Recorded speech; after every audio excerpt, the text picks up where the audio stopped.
Hello, my name is Marion Fourcade, and I am the director of UC Berkeley's Social Science Matrix. I'm delighted to welcome you today to our panel on Steve Weber's book, Bloc by Bloc, How to Build a Global Enterprise for the New Regional Order.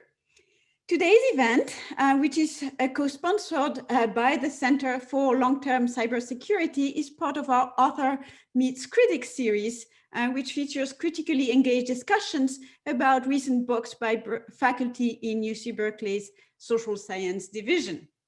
For each event, the author discusses the key arguments of their book with fellow scholars with shared interests from other disciplines. So if you haven't already, we encourage you to sign up for the Matrix newsletter and to check out our events page. We have some excited related events coming up this spring term, including panels devoted to geography professor Jovan Lewis' book, Scammer's Yard, as well as sociology professor Armando Laramian's book, Redistributing the Poor. I also want to mention another series of programs which we call Matrix on Point. These are panel discussions on urgent matters of the moment. In March, we will have a panel on pandemic lessons, assessing educational inequalities in the wake of COVID-19. And in May, we will have a panel on America's pursuit of racial justice. We also have two upcoming events in the series titled Solidarity and Strife, Democracies in a Time of Pandemic, which is co-sponsored by the SSRC and co-organized with the D-Lab. So we will start next week with John Donovan, a sociologist specializing in disinformation.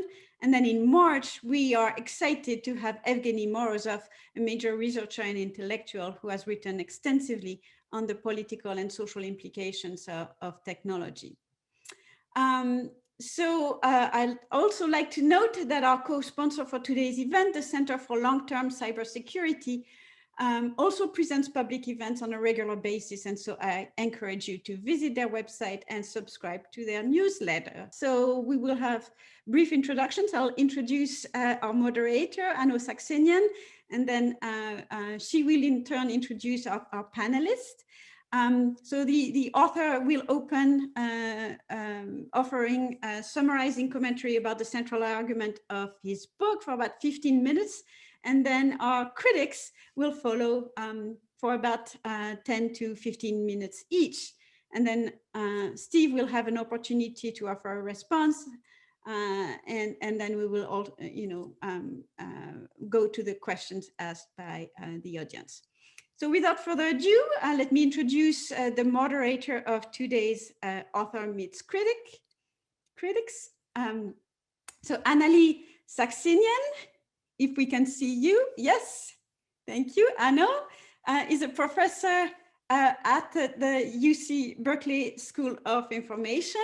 Her scholarship focuses on regional economies and the conditions under which people, ideas, and geographies combine and connect into hubs of economic activity. She is the author of Regional Advantage, Culture and Competition in Silicon Valley and Route 128, published in 1994, and The New Argonauts, Regional Advantage in a Global Economy, published in 2006. Both books were published by Harvard University Press. She has written also extensively on immigrant and foreign-born entrepreneurs. She has published widely in journals in economic geography, regional economic development, and industrial change. So without further ado, now it's your turn, Anna, to take over this beautiful panel. Thank you all for being here. You're on mute, Anna. Thank you. That always happens. It's a pleasure to be here and to be able to talk about Steve's book. I'm going to introduce Steve and then the two speakers, and then I'll turn it over to our panelists. So Steve is a professor in the School of Information in the Department of Political Science at Berkeley. He's also the faculty director of the Center for Long-Term Cybersecurity. His research focuses on the intersection of technology markets, intellectual property regimes, and international politics. as well as on the political economy of knowledge-intensive industries and special attention to healthcare, information technology, software, and global political economy issues related to competition. That's a mouthful. He's also one of the leading practitioners of scenario planning as a strategy planning tool for organizations. His prior book, The Success of Open Source, was one of the first extensive studies of how the open source software community works. A little known fact about Steve is that he went to medical school at Stanford and then changed course and did his PhD in political science, also at Harvard. Our first panelist is Dr. Homie Bahrami. She is a senior lecturer and distinguished teaching fellow at the Haas School of Business and faculty director at the Haas Center for Executive Education. She's co-author of a major textbook called Managerial Psychology, Managing Behavior in Organizations. Her latest book, Super Flexibility for Knowledge Enterprises, focuses on practical approaches for strategizing, organizing, and leading knowledge workers based on their collective experience and field research in Silicon Valley over the past 30 years. Her current work focuses on the impact of digital technologies on organizational systems with a focus on creating seamless agility and flexibility. And last but not least, Vinnie Aggarwal, there he is Travers Family Senior Faculty Fellow and Professor in the Department of Political Science. He's also Director of the Berkeley Asia Pacific Economic Cooperation Study Center at UC Berkeley. Vinnie is Editor-in-Chief of the Journal of Business and Politics. He's authored or edited 21 books. His latest is called Responding to the Rise of China. And his current research examines comparative regionalism, industrial policy and high technology, disaster management, and the political economy of great power competition. I can't think of two better panelists for this discussion of Steve Weber's book, Bloc by Bloc, How to Build a Global Enterprise for the New Regional Order. So I'm going to turn it over first to you, Homa. I think Steve is going to go first and I'll go after Steve. Oh, okay. Sorry. That is my fault. Yes, Steve, I introduced you, but where are you? I'm here. There you are. Sorry about that. No problem. Okay, I'll get started. I'll talk for a few minutes about the book itself. And well, actually, I should thank all of you for spending the time and appreciate the criticism and the thoughts. It's great to get a chance to talk about this again. I finished the book, I guess, about 2 years ago, and it was published, I guess, a little more than a year ago. So it is a book about economic geography that tries to ask the question, how should a global enterprise organize to reach the world in the coming decade?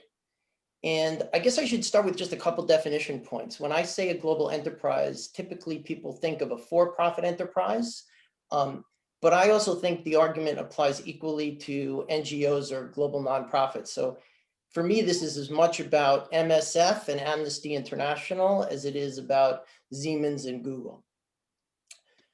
The question of organization, to me, this means something really concrete and decision focused. The kinds of decisions that leaders need to make about things like production, people, technology, government relations.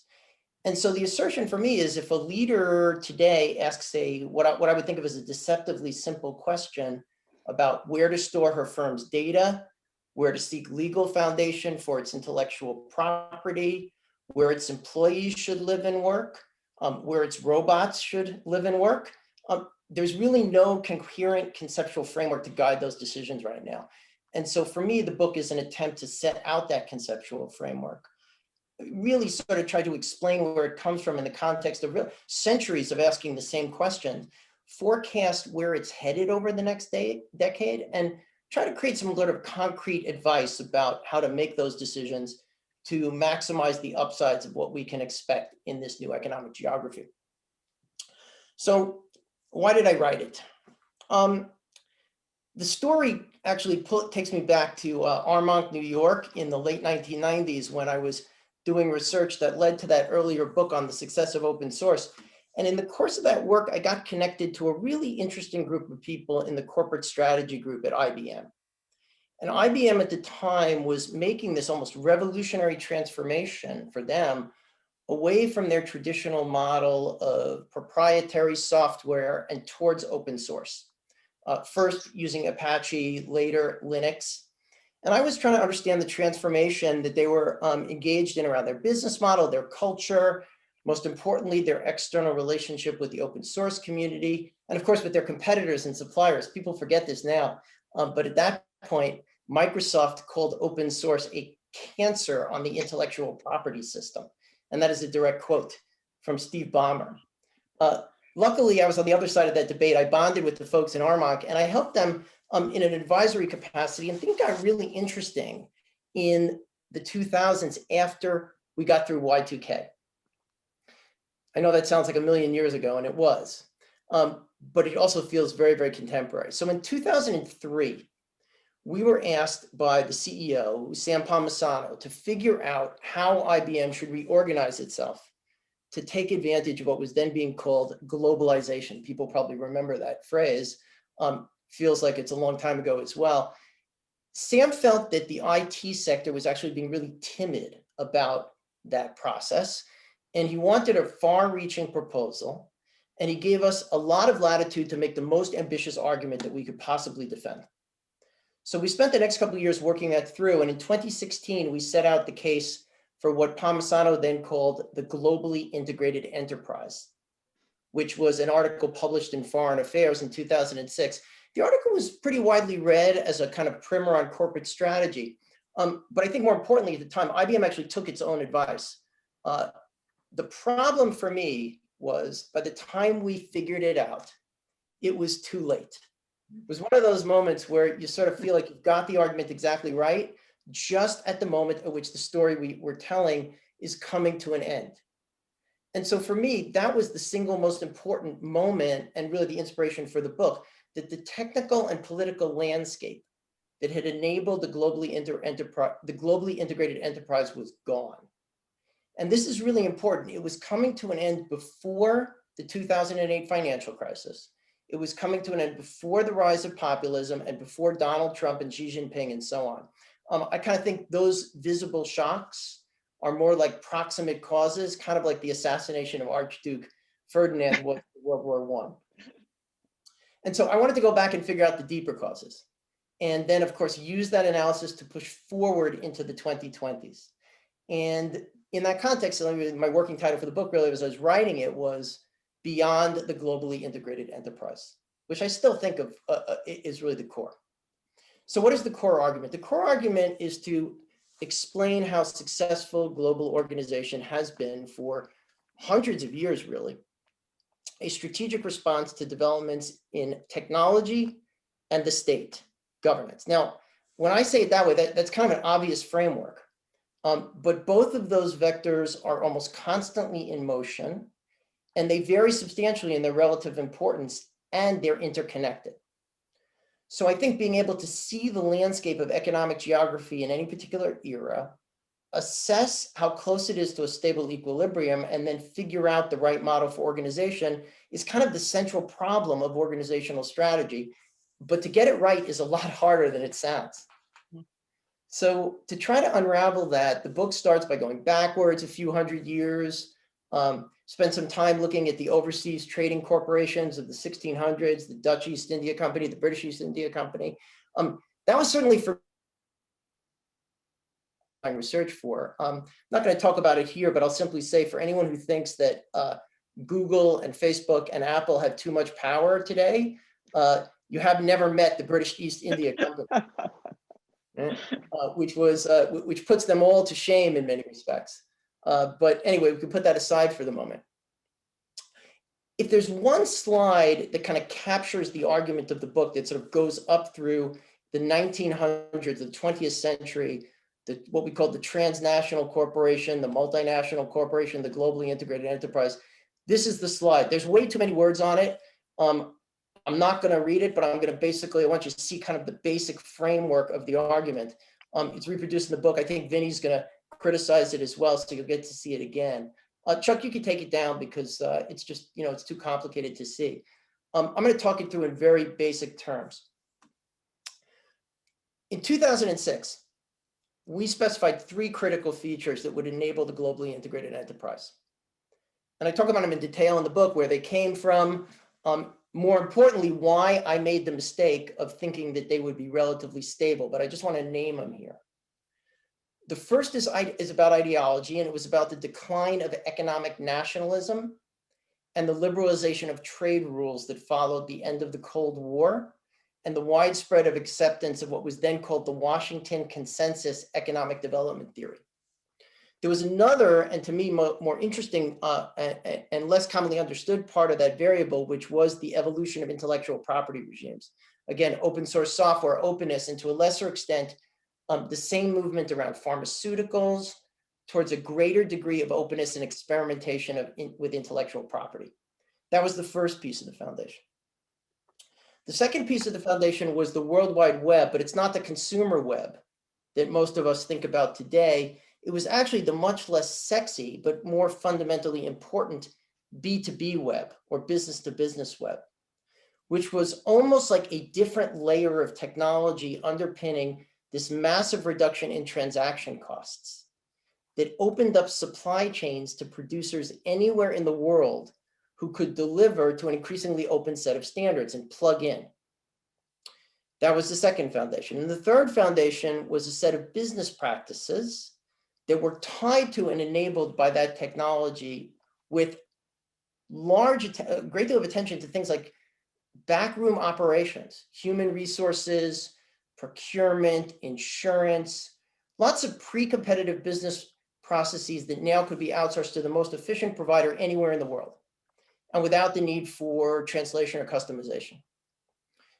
And really simply, those are the 3 elements of the landscape that set the stage. And here is where I think we made a reasonably important contribution, taking that economic geography seriously enough to say, it's time to drop concerns about sunk costs in existing structures and ask ourselves, if you really believe this, how do you set up IBM or any other aspiring global organization to be successful? And the answer, again, was really 3 things. 1, you would tear apart the pieces of a linear work process, whether it's an assembly line or a software development team, and you'd reconcentrate each piece of that in a functional node wherever in the world it can be done best. So you might put all of your design functions, say, in Cupertino, all your back-end coding work in Bangalore, all your product assembly in Shenzhen, and then you move things around 24 hours a day and you bring it all back together to serve an entirely global market. That was the story of the globalization era. You would standardize and open up as much of the value chain as possible to partners, or what used to be called competitors. So, for example, if a particular function in the IBM value chain is best done by Amazon Web Services, then it goes to AWS. And to make all of that work over time, you would align yourself actively with governments around the world to contribute to the provision of some critical global public goods, like education, healthcare, climate change, and of course, peace or international stability, because if those things don't get managed, they undermine the enabling conditions. Now, that's actually quite a radical vision. And I talk in the book about how IBM put it into practice. Some other firms put into practice as well. And again, the irony is it was done just as the enabling conditions were starting to corrode. So the book goes into some detail about why those conditions didn't last. We can discuss that as much as seems interesting. I want to make the point, though, that only some of it was inevitable friction from fast and radical change. If you held a gun to my head and said, what was the single largest source of that equilibrium sort of falling apart, I would say it was the fact that many corporate leaders, when they heard this argument, they thought about cost reduction through the GIE model rather than growth and value creation. In other words, when you move work, as we said, to wherever it can be done best, what people too often heard was move work to where it can be done most cheaply. And that was the problem. So now you have the financial crisis. It undermines the foundation for the GIE. By 2010, it was perfectly clear that all those enabling conditions were falling away. Economic nationalism was rising across the board, whether it was raw materials, technology. Today we call it vaccine nationalism. A few years ago, I wrote about data nationalism. The open intellectual property movement had kind of gotten stuck in proprietary data sets, which were being held inside organizations as a source of critical value for machine learning. IT-enabled coordination costs had sort of hit an asymptote in terms of how far they were going to decline. They could have gone further, but they kind of slowed down in terms of transaction cost reduction. And the same thing happened with business process standardization. In principle, still has a long way to go, but it ran into very significant political headwinds from the introduction of new non-Western rule sets and standard, which were aimed at tilting the playing field toward China and Europe. And of course, now we see this everywhere. The Chinese talk about it as a national security priority to control standards. The Europeans talk about it as a human rights battle for privacy to control standards. The consequences for global organization are exactly the same. Okay, so to wrap this up, what's the right organizational form for the new era? What comes behind or after the globally integrated enterprise? For me, the critical sort of thing or feature to see is a new definition of region that is not about geography. Regional systems that are densely linked internally, more loosely linked to each other, kind of a scale-free network, if you like that terminology. But these regions are not defined by physical boundaries like mountains and oceans and other national boundaries. The new geography is defined by politically determined boundaries that are put in place by governments and manifest in technology rules and standards. And so the language I've adopted for that is I kind of call them logical regions, a little bit like the logical layer in the way people talk about different stacks of the internet, okay? And it's hard actually for people to see and understand what that looks like because they don't have to be geographically contiguous. So all the maps that we've all had in our heads for all those years, the Mercator projection and beyond, it just kind of doesn't capture actually the flows that are represented through these new regions. And I hope we'll come back to this a little bit. I think what that does is it sets up this very interesting tension or friction between the more familiar physical regions and this new layer of logical reasons. And the places where those two mental maps come into kind of conflict with each other are going to be the geopolitical flashpoints over the next decade. So obviously Taiwan, but think also Japan, Australia, so on and so forth. Okay. So what do you do if you believe this? Well, the whole point of the book was to say, here's how you should kind of deal with that economic geography. And I believe the answer looks like this. At the highest level, what a global organization needs to do going forward is to essentially develop 3 or 4 full copies of itself that operate substantially on their own in an individual region. So let me make that concrete. Today, we talk about Apple designing its products in California, building them in China, and then shipping them around the globe. I think by the second half of this decade, Apple will have at least 3 such systems that will be relatively self-contained. Design, production, marketing, distribution, and importantly, government relations done largely internal to each region. Unfortunately, that means that beautiful building that they just built in Cupertino is going to be like half empty and converted into condominiums. Okay. The sort of major role of global Apple will be to try to synthesize as much as it can the knowledge flow of that scale-free network and to translate what's learned back into the individual regional systems. Now that's a really different kind of picture of global organization than we've been used to for many years. And there's a fair amount in the book about sort of what that looks like. I think, for example, we'll still have functional decomposition of production. The clusters that Anna has written about over the years will still be present, but there'll be one cluster in each of those discrete regions. We'll see a return to vertical integration, which went out of style for about 30 years as a way of capturing data inside the enterprise and keeping it away from the political jurisdictions of other regions. We'll see the consolidation of those regions around rules governing data flow and the use of machine learning related intellectual property. And I hope we'll say a little bit more about what that means, because that's not good news for developing and emerging economies. And we can talk about why that is. And finally, last point on this, I think we're going to see a really, really profound new level of prioritization of jobs. It's the answer to the question of what is left for the global system to really distribute. Employment will be the most important scarce factor on that new playing field. And I think in that context, those enterprises will be held to account for creating jobs nearly as much as for creating value. And that's going to be true in all of the logical regions. So look, the book ends by going back to some of my roots in the international relations world. I'm sure Vinnie will have some things to say about this and talk about like the consequences of this model of economic geography for some traditional kind of international relations issues like diversity, peace. I think there are some interesting twists there. I think I'll just name the argument. We can dig into it if you want. We're going to see greater diversity and experimentation and faster growth. And ironically, I think that is going to actually make the world a more dangerous rather than a safer place. And I expect we'll see a very thin layer of international cooperation. Our old multilateral institutions that some of my friends in the foreign policy community seem attached to by unbreakable emotional bonds aren't going to be that interesting or relevant anymore.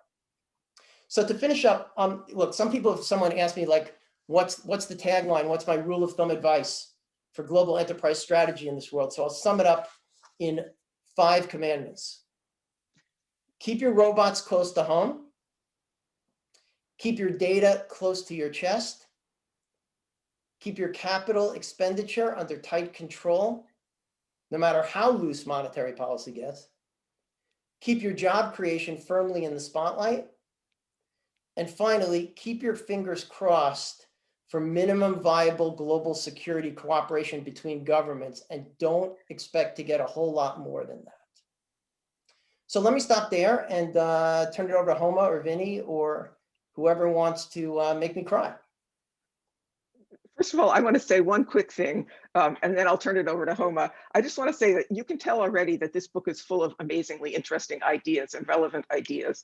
I have to also say that it's really well written. My husband, who is not an academic, who cares about ideas, but I left the copy of Steve's book when it just came out, just lying on the coffee table, and he picked it up and he couldn't stop reading it. He read it cover to cover that afternoon. So I recommend it as a great read, both in terms of the content and just the writing. So over to you, Homa. Thank you very much, AnnaLee. And Steve, I just want to echo AnnaLee's point of view that I really enjoyed reading your book. It is very well written. It stimulated a lot of thoughts in my mind. But I look at this issue of new organizational form through an enterprise lens. So I just want to qualify my context and my background, just to give you a little bit more context. My PhD work back in the UK was, I looked at 21 organizational systems of multinational companies at the time. This was in the 80s, looking at companies like Royal Dutch Shell, British Petroleum, Cadbury Schweppes, et cetera, et cetera. And my interest in organizational forms is what are the new forms that are going to evolve through the impact of technology? If you look at the first modern industrial corporation, it was the US railroads, which were developed in the 1860s. And they were nurtured and enabled by the development of railways and telegraph. Before that, the enterprises we knew were more local in nature, just because you had the barriers of transportation and information sharing. So I really enjoyed your work, and I'm going to keep this fairly succinct and see if there are any questions. So the key point I wanted to make is I look at it through the enterprise lens. A lot of my work is with knowledge-intensive industries and companies, technology, biotech, life science, financial services, where knowledge creation is a key part of their competitive advantage. So having read your book, there are a few things I really agree with. The first thing I really was stimulated by was your point about regions defined by technology standards, not by physical boundaries, rivers, mountains, etc. I think this is a really significant point, and I think for me, it is the bedrock assumption that we have to keep at the back of our mind as we think about new organizational forms. Having said that, however, I think there are going to be variations across industries.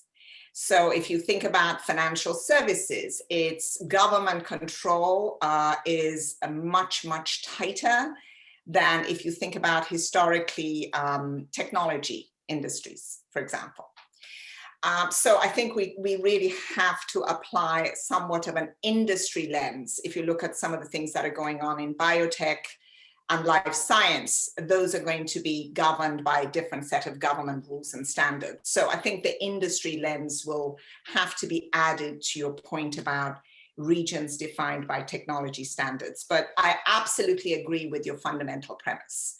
That it's not the physical boundaries, it's going to be sort of, if you like, the virtual boundaries driven by data and standards. The second key point that I agree with is the point you make about push towards decentralization.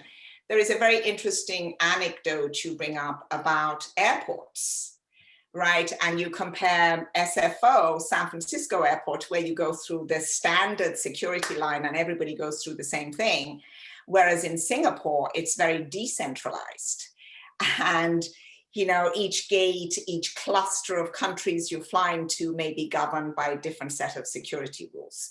So I do see this trend towards decentralization, and I think digital acceleration and technology has really made that possible.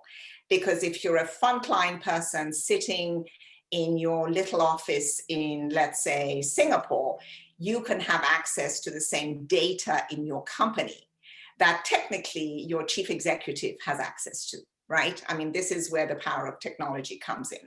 So I totally see that, and I'm already seeing this trend, what I call multipolarity. We are going from sort of a unipolar organizational system to a multipolar organizational system. So I think that is definitely the case. And I also agree with you about the whole notion of potential return to vertical integration. But I would add a caveat here. The caveat I would add is differences between core and context. So in every business that I'm dealing with right now, they talk about what are the crown jewels, what are the types of services, information that we need to keep at any cost. Because to your point, they reflect our IP. They reflect our competitive advantage. And to your point, we need to protect it. But I also see this trend towards debuffering and externalization of some services to outsources, to contractors, also be accelerated, but those have to be around themes that I call context themes, not core themes. So they're not your crown jewels, they're sort of relevant stuff that you need to get your business done, but they may not be as central to your competitive advantage.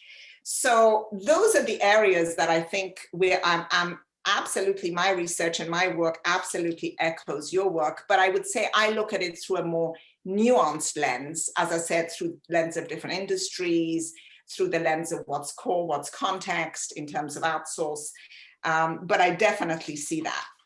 So now let's go to your other point about the globally integrated enterprise. And I remember at the time when IBM was talking about that, and this was getting a lot of press, a lot of attention.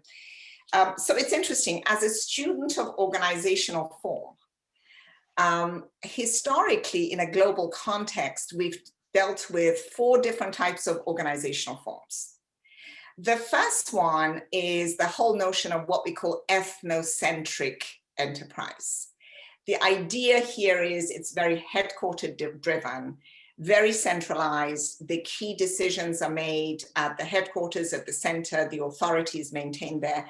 And historically, actually, many American companies have followed this pattern.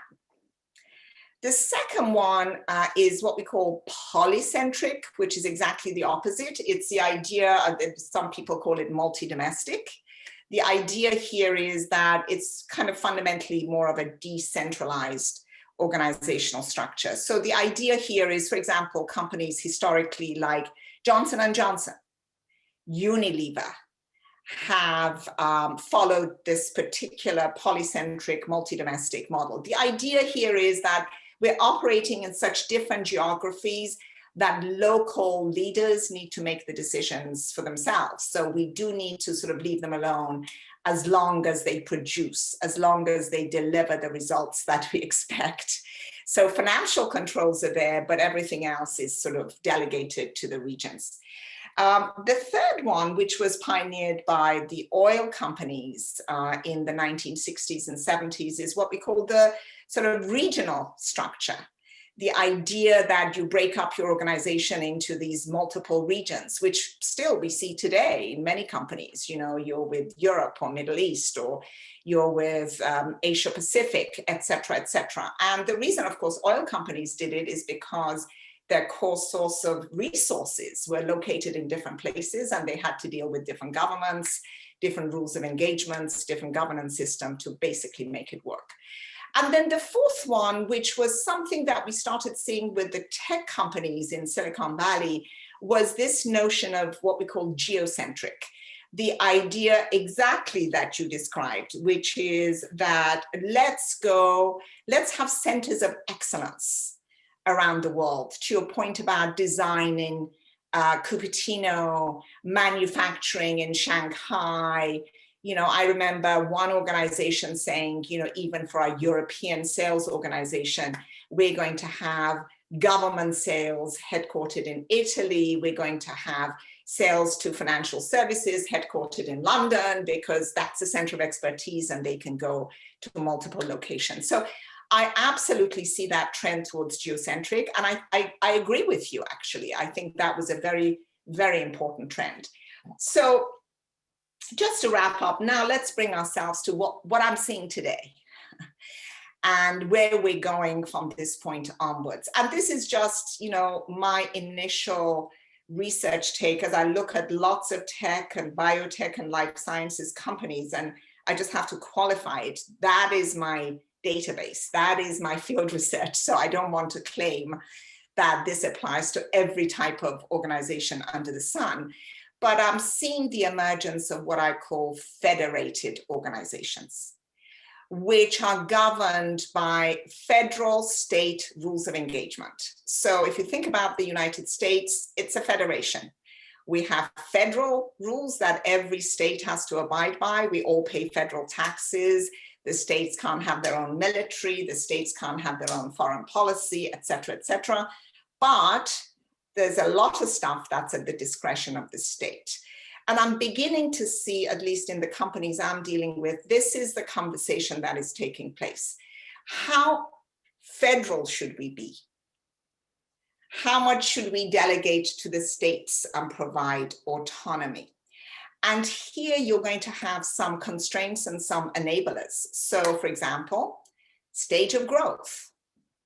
If you're a very mature company like IBM, you're going to think about this very differently than if you're a 7-year-old company that is going through a massive growth like many tech companies do in Silicon Valley. Age of your organization matters a lot. If you were founded 50 years ago, you're going to have different forms of inertia that are going to impact you than if you were just developed, you were born as an entity, 5 years ago.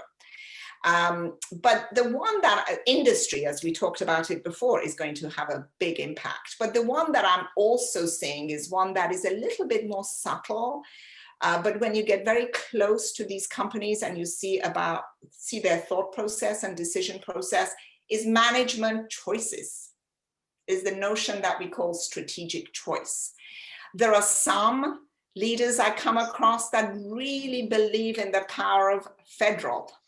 You know, I want to have the same rules of conduct around the world in all my businesses in these three areas. There are those who are really believers in sort of more delegation to the states and let 1,000 flowers bloom and let Asia deal with its own way of operating and Europe can deal with its own way of operating. So in a nutshell, I would say a federated structure, but along the spectrum, some that may be very loosely coupled, which are more towards the state model, and some that are more tightly coupled that are going to move towards more the federal model. But in a nutshell, those are some of the experiences that I see. And I think we're very much in a state of transition, at least based on my research, because I think companies also during the COVID age are trying to figure out what's post-COVID. How do we bring our people back? Do we bring them back? Do they stay remote? If they stay remote, who stays remote? I was talking to a software company yesterday, and they were saying, well, our current thinking is that the sales organization will stay fully remote, but the R&D, the research and development organization will be back together because creativity and brainstorming is so important for their success that, you know, co-location is important. So I think we're going to see a lot of experimentation, a lot of trial and error, to your earlier point. And I think it represents a really interesting stage in our thinking about organizational forms. So those are just some reflections to add to your perspective. Thank you, Homa. We're going to give Steve a chance to respond, but first we'd like to hear from Vinnie. Professor Aggarwal. Thank you. Thank you, Anna. So it's always a pleasure for me to read Steve Weber's works. So I should say, in the interest of full disclosure, Steve is a longtime colleague, and he's also published in the journal I edit, Business and Politics, and one of the chapters in his book. So I was very pleased to see that. So I'm clearly biased because I like his work. But since I like his work, it means I can also have the opportunity to be mean to him, as I've warned him before. So let me talk about the book first. So Bloc by Bloc, in my view, is an intellectual tour de force. It's the kind of book that is rarely written, particularly by academics. And work like this is often written by consultants, right? Typically who have one idea and are able to write 200 pages on the same idea. And if you read the back of the book, and no offense to the consultants, but you read the back of the book, you've actually learned what the one great idea is that they're going to now beat to death for 200 pages with 400 examples, but they could have just said it in 5 pages, but then they couldn't sell a book. Now, if you're academics, they, on the other hand, are able to write 200 pages of incomprehensible prose to any layperson on an idea that also might be written about in 5 pages. So Steve's work is a blend of clear writing, and in my view, it's an explosion of ideas on every page. To be fresh, I read it yesterday, and I kept getting up, and I would throw my iPad down and say, is he insane? What the heck is going on in this book? So you need to read this book. So this is a clear virtue. You never get bored reading this book because the next paragraph is about some other topic. So flip through the pages and you see an erudite discussion of what? Open source software. Well, that sounds like his old book. Oh, but wait, now there's nationalism. How about labor markets and Steve's view about labor markets and jobs? Technology competition. Well, Steve, did a lot of geopolitics in his old days. That's thrown in too. Economic geography, big data competition, regionalism, firm strategy, firm organization, and my favorite, dependency theory from Marxism, which I still teach and people think I'm insane, right? So you have also dependency theory. So when you read all this, Steve is then trying to make this into a great grand synthesis. And that's a treat because making a grand synthesis of about 50 different topics, of which I know about 5 of them, and then trying to understand how the other 45 fit it's truly amazing that one would try to write a book like that. But now that I've sung Steve's praises, let me push him a bit on the synthesis. So as any reader, I tried to fit what Steve was saying into the literature and ideas I'm familiar with. And typically one always says, well, I already came up with this before, blah, blah, blah. No, I did not come up with this before, but I might say in my own consulting work and working with executives in Silicon Valley, and some of it I did with Steve, we used to think about scenarios of the future global economy. And the three that I most liked and that we presented, and Steve actually wrote one of them with me and so on, we used to talk about over the last 20 years, a global world, a regional world, and a nationalistic world. And in each one, we tried to think about how should firms operate in terms of their market strategy, their non-market strategy with respect to government policy, et cetera, and their organizational strategy. That is, how should they organize? And that's what Steve's writing about in this book. So for the most part, I found that executives love the global strategy. And I won't mention the large Silicon Valley company I worked with for about 8 years through the Haas Executive Program. They would say, oh yeah, global strategy, that's just great. Yeah, it's good. We know this, but yeah, I like your ideas. Then I said, well, there could be a regional problem. Regionalism could take place. They go, yeah, that's less likely, but sure, we might be prepared. And then I said, well, you know, there might be backlash and anti-globalization. And they say, you're wasting our time with this scenario. Okay, and I'm so glad for Trump only on that score. I might clarify that you see this anti-globalizing world, but nobody wants to talk about it. So now, why didn't they like a nationalistic world? Well, obviously, if you're working in a large multinational corporation, a nationalistic strategy is anathema, or a nationalistic movement is anathema. So when I was reading Steve's book, I said, okay, this sounds a lot like regional corporate organizational strategy. He talked about the GIE model, which is, you know, well-known model.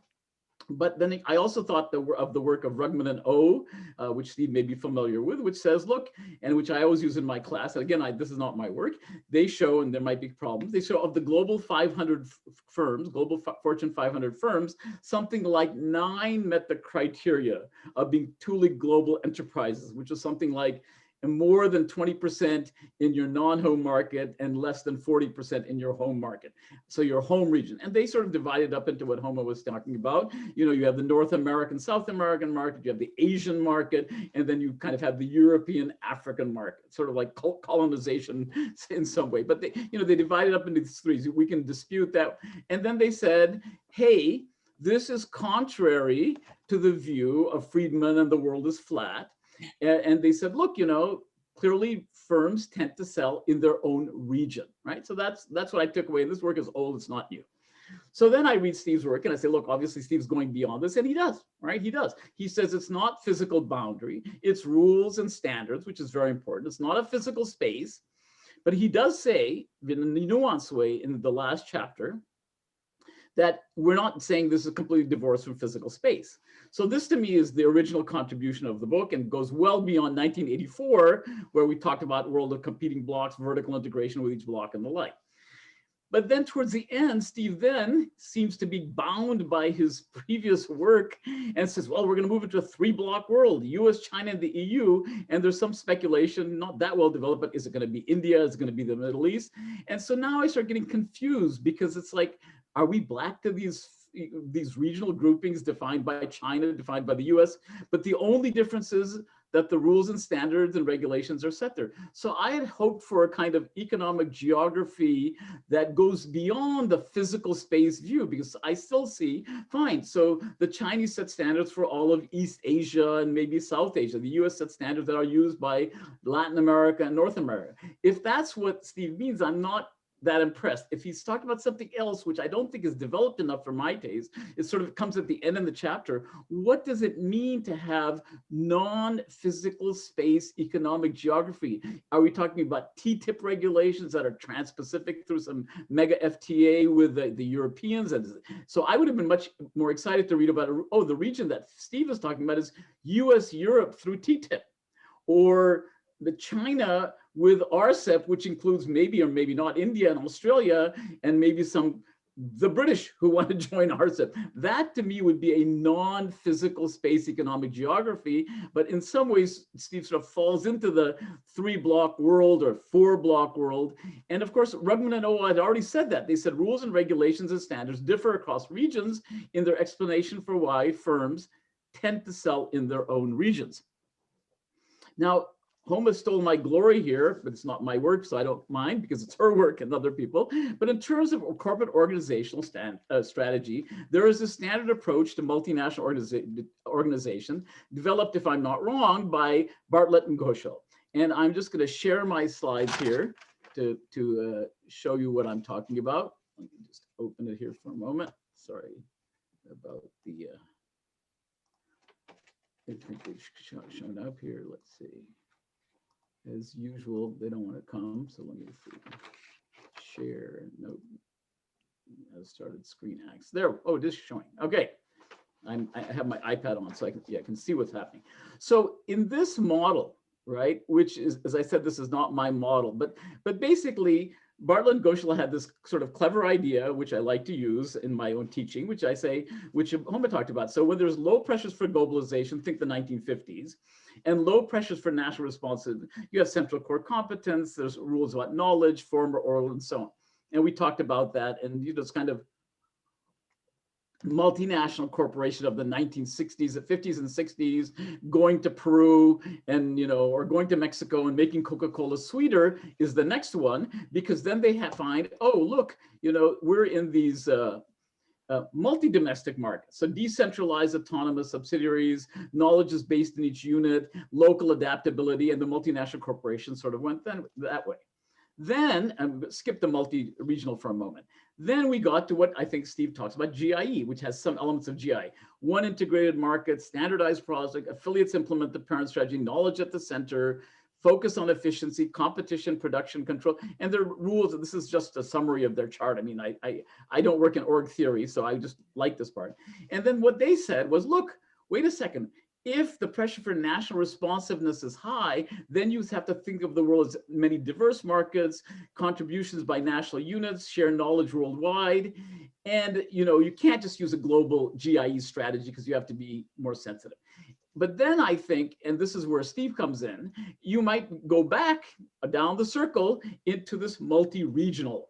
And so now we're not talking about multi-domestic, but a multi-regional strategy, decentralized autonomous strategies, subsidiaries finding local opportunities, knowledge based in each unit, local adaptability. And that to me sounds a lot like what Steve is saying. Now, this is not to say it's been done before, because this is not done this work is good, but it's not talking about information. It's not talking about open source. There are lots of things missing from this. So this is not saying, oh, it's already been done before. But there's no mention of Bartlett and Goshal's standard organizational theory. I looked through all the footnotes, which how obsessive I am. And I said, oh, they must be talking about Bartlett and Goshal or standards. And I don't see that. And that bothered me. So then we come to Steve's slide, and I focus here on the right side here. Functional decomposition. That is, you're replicating your production in each region. Selective vertical integration, which makes sense for you're in the region. Open is not globally open, confined to logically regions. And then this one, I couldn't understand how this fits. Jobs are scarce and valuable output of the firm because they have procurement rules. Well, that says something about procurement. I'm not sure it's all about jobs. It could also be local. It could be jobs, as Build Back Better and Biden talking about trying to provide jobs. So I sort of get that in thinking about it. But I don't quite see, for all the drama and excitement of these 5-6 chapters that I read, and you could have come to this, and unfortunately, in my view, it kind of looks a lot like this one. And I would really want to push Steve on, say, well, Steve, you must have read Bartlett and Goshal or some of this material, and you must have not liked it. And since I'm not an organizational theorist expert, I would like to know, if we look at this chart, what is it that you see as your contribution? And I can see a bunch of them already, but I would have been happy if you would have said, this is how people traditionally see things, very academic, right? This is the international, this is multi-domestic, global, polycentric, and this is where I'm going. And this is why I think it's important to think about things in this way. So I guess I would have liked a little more of that existing literature, but when you're writing a racy book, it's like foreign affairs. You don't use a lot of footnotes, which I get, which always bothered me in foreign affairs, but it seems like there is a kind of literature that you're building on, and all those chapters don't quite build off of what I think is a large literature and organizational structure of multinational corporations that could have been, and then I could have more clearly understood all the other aspects of information and open source and all of that, which they don't discuss. So I would have been happy to see some kind of mix. So I'm going to stop there. And may I just make one little comment, Vinnie, to your point about Bartlett and Goshal. They made a big contribution, but they wrote in the late 1980s, as you know. Yeah. And one of the biggest changes that has happened is digital acceleration. Yeah. So if you go back to your chart, the whole concept of multi-domestic or international, any of those concepts has been radically redefined by just the fact that we have this seamless movement of information. So I would just want to add that particular caveat and sort of say we need to update.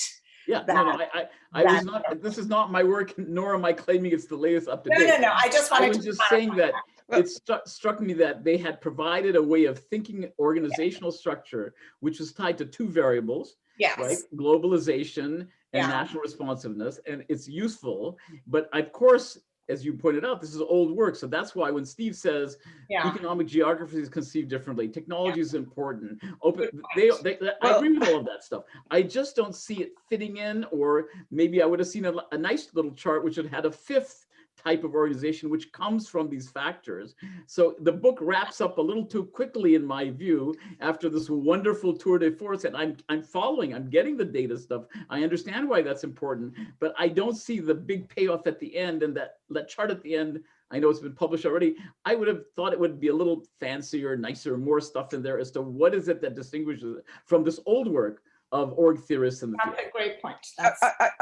I'd like to, just as moderator, interrupt now and say one thing before I turn it back to Steve, who I believe will have some responses. The one thing, it's interesting how when you read a complex book like this, it's like a Rorschach test, what you latch onto. And usually, like Vinnie looks at the IR stuff and Homa looks at the enterprise organization. I thought that one of the most brilliant parts of this book was the discussion of the political economy of machine learning and AI, and really the roots of the data, how data, it's not just that we're switching from containerization to packet switching or digital technology, but the data as the resource that is going to be critical, and the governance of data. And I just want to really underscore his emphasis on the natural monopolies that grow in these data platforms as a result of all of the stuff we know about learning by doing, spillovers, clusters, and that is one of the most important forces in his book for this regionalization. And this is stuff that then explains why it's occurring now rather than in the 1980s. But this is Steve's book, and I'm going to turn it over to you, Steve, right now to respond. Yeah, so thank you. There are a million really interesting things to think about here. I think I should try to keep this really brief, Anna, so we can take questions and talk about stuff and argue. But let me just hit a couple points really quickly. So one is, Homa mentioned it, and I think it's really important. And it happened a little bit, not that long actually after the book came out, but the impact of COVID could really change some of the analysis here when it comes to human beings. I think that is really important. I haven't really thought about it and integrated into this argument, but somebody I think should integrate it into some version of this argument, because it really changes the way human beings locate, how they move, where they move, how they share ideas. And so I'll just leave it there and just say that may be a shock that is actually more profound than the global financial crisis was in terms of being an underlying cause rather than just the assassination of the Archduke, as it were. So that's one quick thought. Second quick thought is about this issue around crown jewels and core and what it is that we need to protect. Working for the last couple of years in and around the digital security world, you hear this conversation a lot, which is like, we can't protect all the data or all the IP we have because we're going to be attacked. So like, what are the things that we absolutely must protect? Almost in a triage mentality, like take all your resources and put it against that stuff. And if the other stuff disappears, don't worry too much about it. The Chinese probably have it anyway. I think that's actually become a very challenging conversation for people in terms of understanding, even having a sense of, and some of that has to do with the point that Anna just made, which is regard to the importance of seemingly unimportant data sets as they combine with other data sets in somewhat promiscuous ways to create new insights that are the source of competitive advantage, and you kind of don't know until you've done it. Mm-hmm. So it's actually really hard on a practical level to say, okay, look, we want to move stuff to the cloud and we're going to be putting it on AWS, but what can we not afford to have in the cloud? And the answer is, well, if we answer that question in very conventional ways, we're not actually respecting what is perhaps going to be the core value creating data that we may be collecting.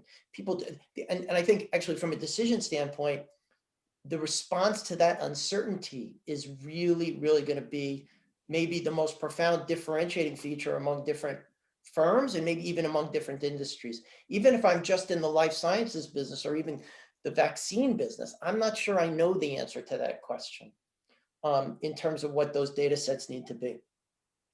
Third really simple point, that Homa brought up the structure of railroads, which I know Anna has thought a lot about as well, and the ways in which both the technology and the pricing regimes created an economic geography of a hub and spoke model. Yeah. Container shipping did very much the same thing. And I guess this is just a little bit of a parochial advertisement for the next kind of stuff I'm working on, which is trying to explain why machine translation technology is now the next iteration of technology that it will create that same kind of hub and spoke. And I don't want to talk about it now in great detail because it's sort of in the middle of something I'm working on at the present, and it's not fully worked out. But I will come back to it at the very, very end of this, just to talk about the impact of that on the periphery, which I think is really important. Fourth really short point, and there are only 5, so I'm going to be done in a minute. Globe, region, nation state, as Vinnie said. I'll also, talk about the instinct that Vinnie pointed to want to believe, for better or worse, that the region, that middle, is the sort of the unstable point in a continuum. Regina calls it the dangerous middle. Like you want to be Nordstrom's or like Alexander's, but Macy's in the dangerous middle has been hollowed out. If you kind of go back to department stores in New York in the 1970s. It's interesting. I think that there still is this mindset that somehow the regional kind of organization, whether it be geographic or logical, is somehow unstable, that it is a dangerous middle. I actually think that that's probably a reflection of the prior geographical boundaries and the ways in which they configured and constrained what people could do. I think that the regional configuration has just enough scale of data, just enough public goods, and just enough span of control to make it work for a period of time. And Vinnie, you made an excellent point about the way geography kind of keeps coming back, even if you don't want it to. I probably should have been much more explicit about the fact that I think that there's going to be some substantial mixing. Like I think much of Central America could end up in what we would now think of as probably shouldn't call it a Chinese region. I should call it a metropole, a region where the metropole is Beijing or Shanghai. The semi-periphery might be Vietnam, and the periphery might be Nicaragua. So, the dependencia language there is actually quite intentional on my part, because it leads to the 5th point, which is really picks up on Anna's argument about the natural monopolies of data. And this is something I wish we would talk about more. And I'll end with this. In the United States these days, we are spending an awful lot of time, and I got to confess, I'm spending a lot of time thinking about competition policy here in the US and how it relates to natural monopolies associated with data. And I know that Anna's been thinking about that as well. I wish we would spend a little more time talking about what those natural monopolies mean from the perspective of the global economic periphery. Yeah.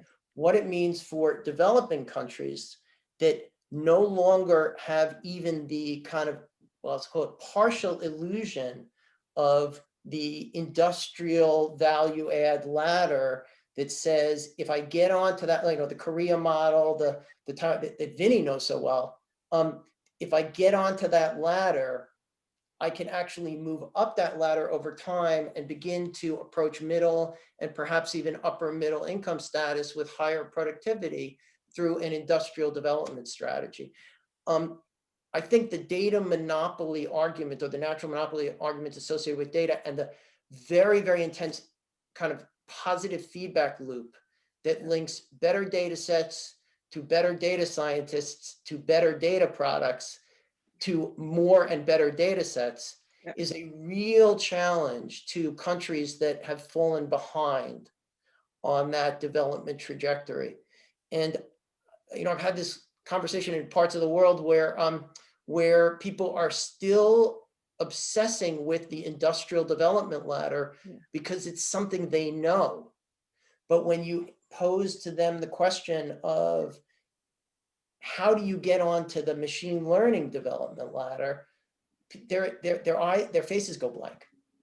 And that, I wish I had an answer to that question. It worries me a lot, because I think that could, to end with this point, bring us back to a kind of dependencia mindset that would be much, much harder to escape than it was even in the 1970s and the 1980s.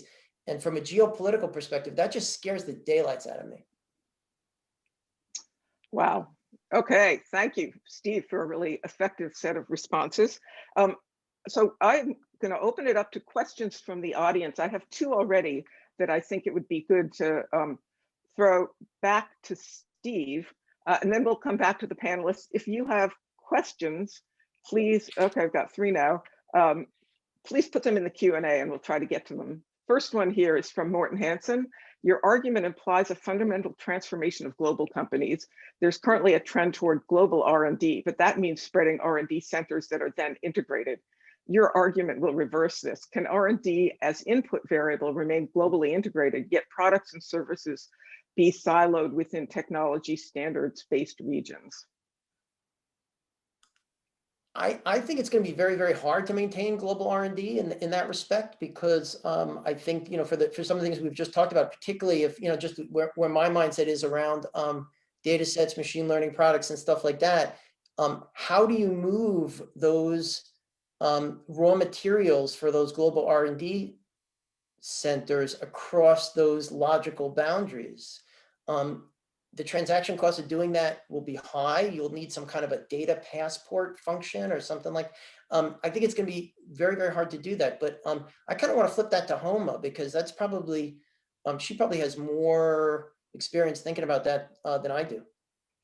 I think it's going to be, it depends. It depends on the nature of your business. I'm working with a couple of startups right now in the AI data space, and quite frankly, they are having global R&D. In other words, their little contractors are located in Romania, in Bulgaria, in California, in Ireland, and this is just a little startup. So it depends what you're looking at. If you're looking at IBM as a giant organization with multiple R&D centers, that's one thing. I think that we're not going to have super integrated global R&D.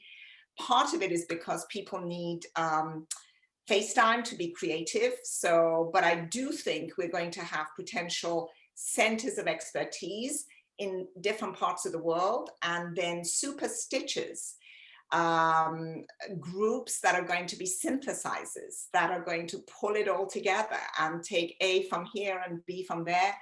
And do it. So again, I see this being very context-based, depends on the size, stage of growth, complexity, nature of your product, et cetera, But I do not think we're going to see the emergence of one size fits all. I think industry is going to matter a lot. But my gut feeling, an initial indication with large companies I work with, says that they're going to, if they're going to go for global R&D, they've got to have very concrete specialization in different locations, and then definitely have super stitches or super hubs, whatever you want to call it, that are going to pull them all together. Great. It depends. Great. I want to go, we have two more really interesting questions. One is from Anusha Hussain. You mentioned that you believe the world will become a more dangerous place as a consequence of greater diversity, experimentation, and faster growth. Can you say a little bit more about that? And then perhaps relatedly, what do you believe will be the social and psychological impacts of these global organizational changes? Yeah. All right, so I'll just make the obvious argument, and then I'll flip it to Vinnie about the nature of commercial liberalism and its relationship to political conflict.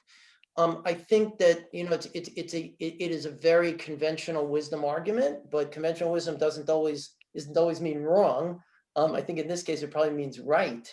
That the the level of economic integration, let's just take the obvious case because it's so present in today's world across the Pacific between the United States and China, acted as and continues to act as a restraining influence on the willingness of governments, and of course, governments influenced by large private corporations based in those two centers to accept the costs of, I don't even say military conflict, but I'll say increasing levels of political friction that act as a kind of a tax, as it were, on those firms' operations in those two places.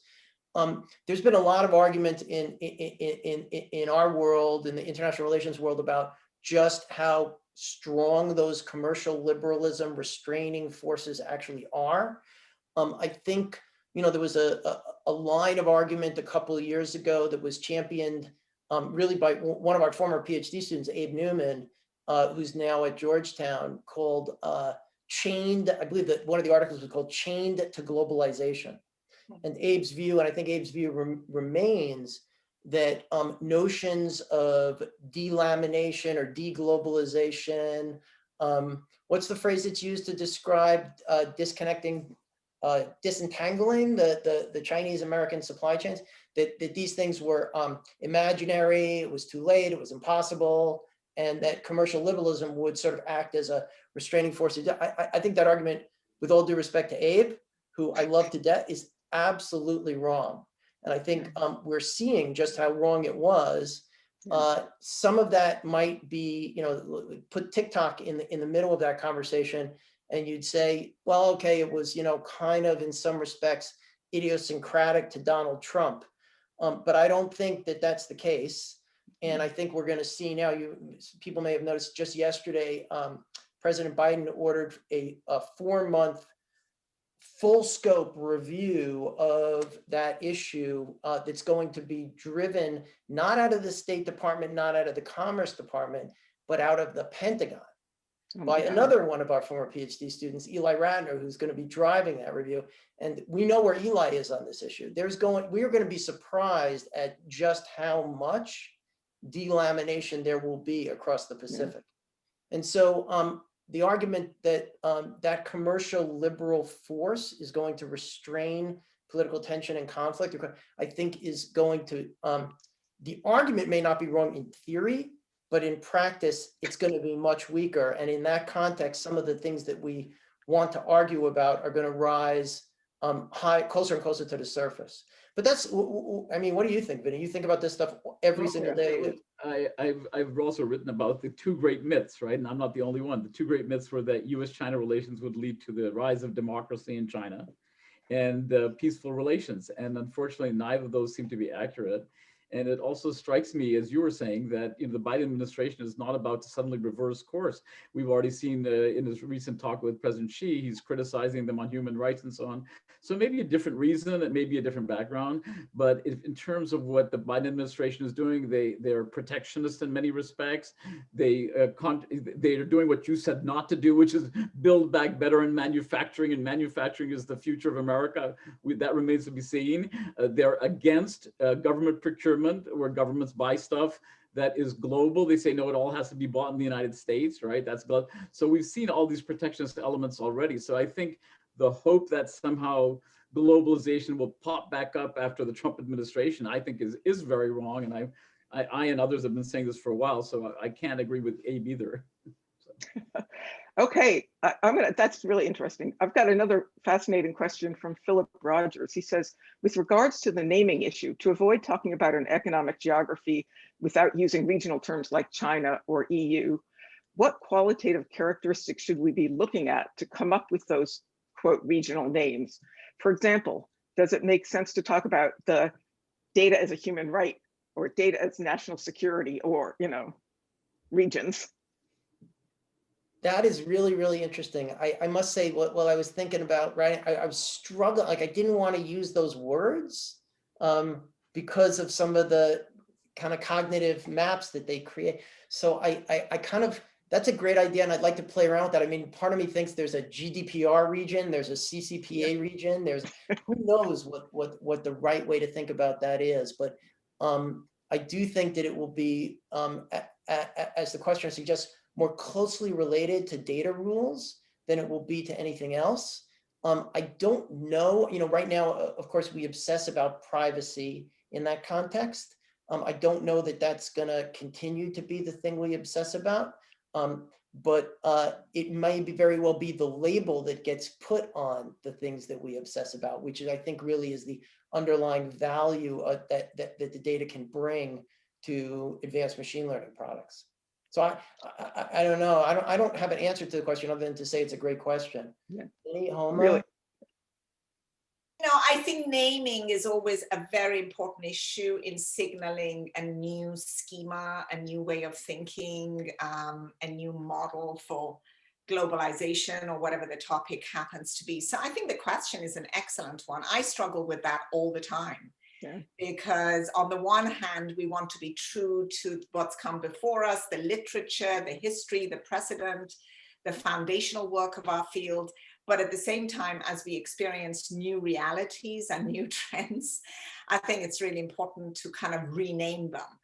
And I struggle with that. I don't have a good answer for it either, but I do think it's something that really needs to be thought through. I think it's a really great question.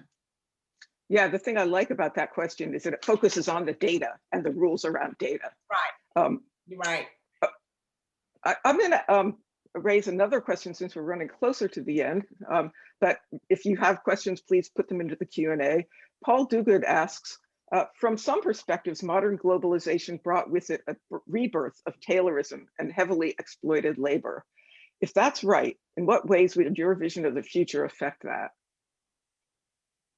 Yeah.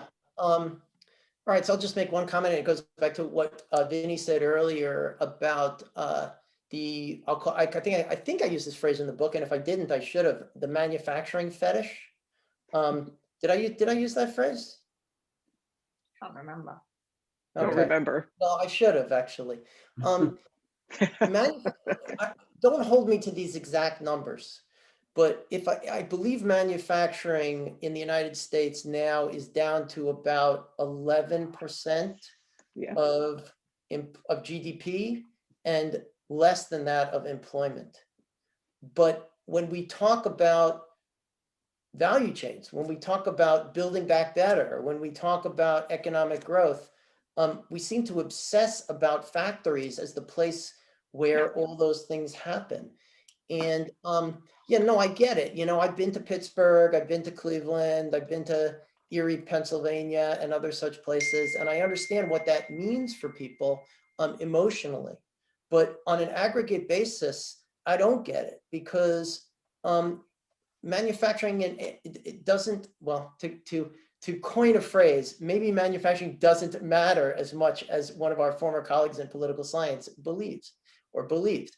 On a global basis, I mean, from a worker's perspective, which I think is where Paul's coming from, the story and the narrative of the dignity of the middle-class manufacturing job and the factory worker and the 2-bedroom home in Pennsylvania, that story's been gone for a long time. It's a very, very, very small swath of America. And I sort of feel like politicians pay more attention to it than they should. The people I take to task for that are the the economists who just seem to not be able to let go of it. And I'll just tell one anecdote and then turn it to Vinnie and Homa for reflections on this as well. I remember maybe it's 4 or 5 years ago being at some conference, and we were looking at these charts. It was a conference of government economists for a U.S. government agency. We were looking at some of the charts of the decline of manufacturing employment as a function of the increase of manufacturing productivity, which is, we're making lots and lots and lots of manufactured goods. We're just making them with a lot less people, which is a great thing. That's what we're supposed to be doing. And, all I wanted to do was to draw that line, just do a kind of linear extrapolation of that line, and it gets to zero pretty fast. And I thought, well, I said, maybe we should talk about what an American economy would look like with essentially zero manufacturing. And you could literally see the blood drain out of people's faces. Like it wasn't even like we can't have that conversation. It was like, that's unimaginable. And I don't know, it sounds a trivial thing to say it, but it was unimaginable to imagine a transportation sector without horse and buggy too. but it happens more quickly than you think. And it's overall for the good, not so good for the horses, maybe. But Steve, that's, can I just pitch it here? So that seems interesting. It's a contradiction because you were criticizing the economists, but the economists were the ones who always said it doesn't matter what you produce and services are fine. And it's Zeisman and Cohen sort of said, well, you know, these services are often linked to manufacturing. And the reason I find this odd and contradictory, because if in fact we start moving to this regionalism, whether it's economic geography and so on, one can imagine manufacturing centers in the United States or other places like that, that will be revived and will be part of this supply chain, not global supply chain, but regional supply chain. So in some sense, your argument is a little in contradiction, saying, what would zero manufacturing look like? Unless you said, think of some region in which, you know, the lower cost regions are doing manufacturing and we, the United States. But the more regionalization type you have, depending on how you define that and who's involved, you could imagine a high-tech manufacturing going on in the United States and it being important. So it's funny when you said it's the economists. No, it's the economists who kept saying, don't worry about manufacturing. I believe the phrase was potato chips or computer chips. It doesn't silicon chips. Why does it matter what you make? Yeah. Well, Steve, maybe I'll pick up on that a bit, because the question is, what if the work of the future is data science, machine translation? What is the rest of the workforce doing? I mean, you talk about inequality a bit. Maybe we could rephrase Paul's question and say, it may not be Taylorism of the factory floor, but what about, you know, what we're seeing now is gig workers. We're seeing people who are working at the margin. What's your projection about that? Yeah, boy, I mean, there's the $64,000 question that I wish we were all focused on answering. You know, I like everybody else, I've reread Keynes's, what was the title of the essay, The Economic Dreams for My Grandchildren, or something like that, about a world in which we don't have to work at the same level that we do. And the search for other forms of, not even my parents' generation, my father found his life's meaning through work. That was what made him who he was. And when he retired and couldn't work anymore, his life fell apart and he suffered from depression for decades after that. It was, you know, it's trivial to say it, but the context of a generation that still thinks that way is a generation that is going to be very, very disappointed and frightened by the, you know, the Oxford study that talked about even though it was, you know, kind of roughly cut in terms of the data, a potential for 42% of jobs to be automated in the American economy over the next decade. I think that's a gross exaggeration. I wish I don't know how the next generation views that question of how they connect work to the meaning in their lives. Redistribution for sure, right? And we've seen, you know, again, maybe this goes to the context of a place where COVID may have actually had a really important positive impact on the way we think about redistribution. Nobody seems to be complaining about the idea that $600 or $1,400 checks are going to people of lower income, right? And if we can do that, like if we can do that, well, why not just multiply it by 10 if the tax rate can support it at the higher levels? Those conversations are a little bit politically third rail, but somehow they feel less third rail now after the COVID shock than they did beforehand. And look, I mean, when I'm in an optimistic mood, I say to myself that the degree to which COVID has visibly put in the forefront of people's imagination and minds inequality, whether it be racial, economic, social, or just life chances in the United States, the degree to which that has kind of like really, it's not something that you can think about as a background issue anymore. It's in everybody's face every single day. When I want to be optimistic, I see that as the source of change, and that the next few years could be really creative on that score. It's not that's not an answer to the question, but it's, you know, I'd like to end on a note of optimism in that regard. Well, listen, I think we're at the end of our time. I want to thank especially Steve, but also Homa and Vinnie for a really, really stimulating conversation. Thanks all. And we can't give a hand of applause, but we can sort of do a. Thank you. It was fascinating. Love the experience. Thank you, Anna. Thank you.